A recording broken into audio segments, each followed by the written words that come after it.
was also a moment of said, you described beautifully that sense of feeling that it's okay to be sad. Hey gang, this is Pamela getting on here to talk about something that needs to be talked about on my Speak Up for Our Future video. One of the biggest iconic figures in Paris is burned today. It's 9:41 p.m. over there in Paris. I did a live stream over on my main channel and it didn't go over so good, so I'm going to try and do this here. The great Notre Dame Cathedral has burnt to the ground. As a matter of fact, give me a second and I will show some footage here. Give me a minute and you will see. Doesn't look very good, does it? Look at that. Now, no place will have a place to have mass. Think about it, ladies and gents. Notre Dame is burnt to the ground. The window still stands. The iconic front window still stands. But the main portion of the building is just gone. And for those of you that don't know what is going on with Notre Dame, it was undergoing some big renovations to keep it functional for all of us tourists that may decide to go over there and visit the church and get married there and have other types of celebrations there. The building's just gone. Let me look up some live streams here. Let me go to the main page here. And I'll be sure to share it here. Yeah. Let me pull it up here. And they did a live stream earlier. I think it's still going live, but I'm not sure. I got it turned off. But here's a link that I'll put at the bottom here I'll put it here on the sidebar if it'll fit. But France has lost one of its major iconic figures that defined Paris for so many years. From what I gather over the last 1 to 2 hours, this place was built in the 13th century and is one of the most amazing pieces of modern architecture ever. People in Paris are grieving tonight. It has been featured in several Hunchback movies, most famously The Hunchback of Notre Dame and The Hunchback of Notre Dame 2. But too bad Quasimodo was not a real person to help save that cathedral. But I don't know when the fire started. It's about close to 10 o'clock over there in Paris. And I wanted to get on here real quick to send my love, condolences, and prayers to the French people of that country. This is one of those times I wish that I was watching a movie instead of real news unfolding in real time. People are probably asking others, do you think this was an accident or do you think this was arson? Part of me thinks that it's an accident. Another part of me may think it's arson. But we'll leave it up for the officials, whether it's going to be Interpol involved in it or the Poche or whatever they call the fire people over there. We'll let all those people investigate it and we'll let them work out the case. And if they do ask for donations, I would urge, if anybody likes good architecture, that is one of the most majestic buildings I have seen in Paris. That and the Eiffel Tower. And I think the Leaning Tower of Pisa is over there. I think that's in Italy. But we have the Eiffel Tower and the second biggest building in the world, the Notre Dame Cathedral, brings in over 13 million a year. Think about that, ladies and gentlemen. You got families and couples coming in to see that. It doesn't matter whether you're religious or not. But the fact that I heard that Notre Dame was burning earlier today. Let me see if I can pull up that news feed of when it first come up that Paris was burning today. Let's see. I'm looking through my Facebook feed right now.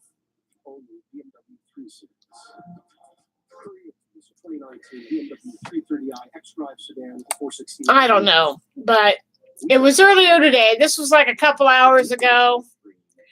I thought, well, small fire, no problem. They'll put it out. They will put it out. And it's sad how there are people, even on CBS's video, that have already thumbed down the video. 2.3K of people have thumbed it down. You know? And it's sad. NBC is live streaming it. CBS is live streaming it. And CNN is probably live streaming. So check out any live streaming that you could find. But to my Paris friends over there, I wish I could speak French and be able to tell you from the bottom of my heart how sorry I am. You know, you lost a great piece of your history. And it's one of the most majestic buildings that I have ever had the pleasure of laying my eyes on, even if it's through pictures on TV. And thank goodness the Disney animators were able to capture it so well for the current version of The Hunchback of Notre Dame. But you know, my biggest fear was not just the church itself, but the people that lived around the church, that worked around the church, and were walking by the church as the place started burning to the ground. You know, I just want our foreign neighbors to be safe and take care of each other. And you know what? It's okay to cry. It's okay to be angry. It's okay to be upset. One of the biggest buildings in our culture in any era, from the 13th century on up to now. You can't deny how big the Notre Dame Cathedral really is. It doesn't matter whether you're religious or not. I think it was one of the most one of the most magnificent buildings I have ever seen and heard about. And it says, steeple has fallen, roof collapsed. I'm only hoping that window will survive. The big window in the front, the floor window, I hope that stands to survive, that Paris will rise again from the ashes. And it's really sad because they said most of the interior of that church had accelerants like wood in there, and it just fed to the fire. I could only hope that the foreign officials and law enforcement, fire officials will get to the bottom of it. We'll let them do their jobs. And I'm going to be looking at my local officials to see if they're going to be raising funds to help in the restoration of Notre Dame. Because it shouldn't die. Notre Dame shouldn't die, because if this was arson, we cannot let the arsonists win. We just can't. We just cannot, and we will not. So I got the link for that. I'm going to look around here. And it's just sad. It really is. I mean, kids today, when they get older, they won't be able to really share in the magnificent majestics of Notre Dame's grand cathedral. So it's like everything is gone. Everything that we know is gone. Let's see. Let's see. The Vatican may be talking about this later on. I don't know about our POTUS. I don't know what he's going to say about it, but I don't care about what he has to say. But to my French brothers and sisters, my heart is with you. You know, the world was with us when our towers fell. Now it's our turn to return the favor. We did it before, and we'll do it again. And the value of Notre Dame is priceless. To me, the value of Notre Dame is priceless. You can't put a dollar figure. If you're able to get on a plane and go to see some of these majestic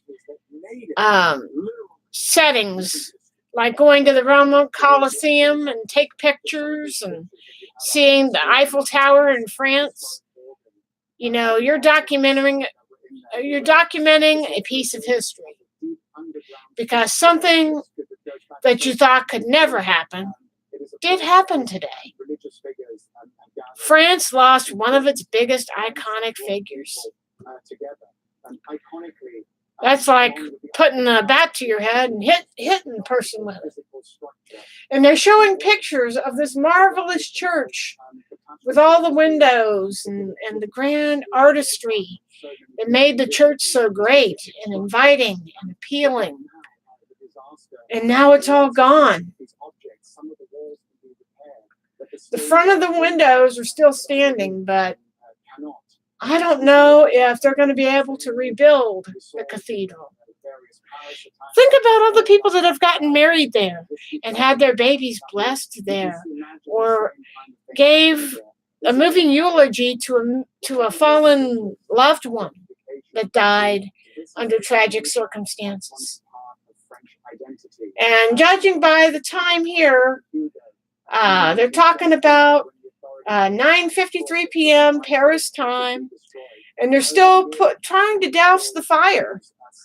I mean, it literally went from the top to the very top of the cathedral, all the way down through the bottom.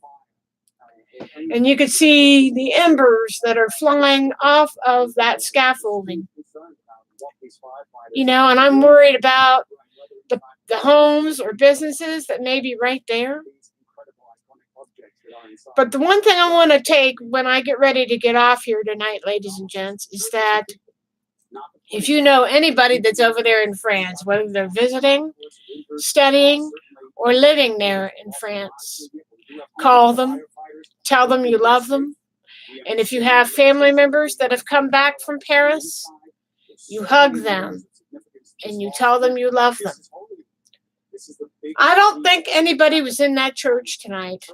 And I'm hoping that nobody was in the church. And if not, I'm thankful for that. You know, and big fires like that, you know, they could happen anywhere at any time. And if this was arson, I hope they get the people who did this. If it isn't, I would definitely find out what caused it and be able to nail it down and be able to punish those that were responsible. So, I mean, this couldn't have happened at a worse time. I mean, this is mere days before Easter. Less than 6 days before Easter, ladies and gents. We are dealing with one of the biggest tragedies to hit Paris. They are now part of a club that they don't want to be in. America lost one of its iconic symbols. Now, France has lost one of its more iconic symbols. But if we could rebuild our tower, World Trade Center 1, I'm sure and I'm hoping that France will be able to rebuild Notre Dame. She will come back bigger and stronger than ever, and the bells will ring out over that land once again.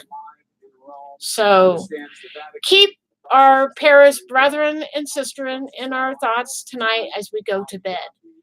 And if you want to honor Notre Dame, share pictures, share clips from feature films, share some music from The Hunchback of Notre Dame, the Disney version. You know, maybe we could use some of that heaven's light if it exists, but I don't know. But keep an eye on your local news. If anything new pops up in the coming days or weeks, I'll be sure to let you know, either here or on my Vlog Central. You can bet I'm going to be coming back with news. And here I will be speaking up for our future. It's not just America's future, but we're going to have to help our friends in Paris too. Because we are all in this together, aren't we? You know, people have gotten married over there, and people have seen the majestic wonders of Paris. You know, when you go over there, I don't think the people that come back from there are ever quite the same. They are so captivated by its beauty and majesty and charm, and we need to help our brothers and sisters, no matter where in the world we are. If you went, you know, and I'm glad that France was willing to open up their borders to allow people to come in and see Notre Dame and the famous Eiffel Tower of Paris, and drinking French coffees and eating croissants and just soaking in the atmosphere that is in Paris. So keep them in your thoughts as we go to bed tonight, ladies and gents. I'm going to get off, look at the live stream that's connected to the side of the video here, and I'll put it down below. So I may turn off the chat, but keep them in your thoughts as we go through tonight. And to my Paris friends, I'm sorry. And if I find out from my local news whether they're going to be taking donations, I'm going to donate some money. I will be donating some money if they have reputable donations that we could send over to Paris. You know, wouldn't be the first time I've extended my condolences to somebody. I remember when Princess Diana died, and there were places around the country that had memorial things for the princess where we could sign condolence books, and we could get a copy of Goodbye England's Rose, a remake of Candle in the Wind. I signed that book, and if Paris can use all the support it can get, I'm going to step in and donate what I can to help bring that magnificent church back from the ashes. But keep an eye on your local news, ladies and gentlemen. I'm going to get off. I got to get something to eat, and I've got to go to the bathroom. Keep them in your thoughts as we go to bed. Show this for Paris. Show this for Paris. Thank you. Thank you for tuning in, and I'll be back on here in a couple of days with any news that pops up. Take care of each other, ladies and gentlemen. I can't stress that enough. Today is another example of that. Take care, and I'll be back on later tonight or sometime in the coming days. No question. Jim, thank you very much. You'll continue as part of the coverage.